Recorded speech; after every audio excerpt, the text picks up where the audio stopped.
Good afternoon, ma'am.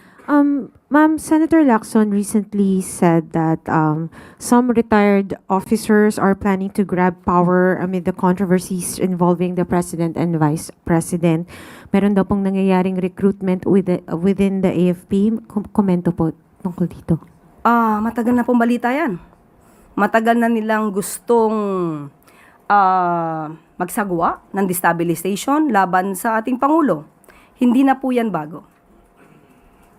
Has this chatter reached the president po? Ano po ang direktiba niya sa security cluster, particularly the AFP and law enforcement agencies? Hindi, unang-una po, kung ito po'y mapapatunayan dahil si Senator Lacson naman ay hindi natin matatawaran kapag nagsalita ito. Ito'y may resibo.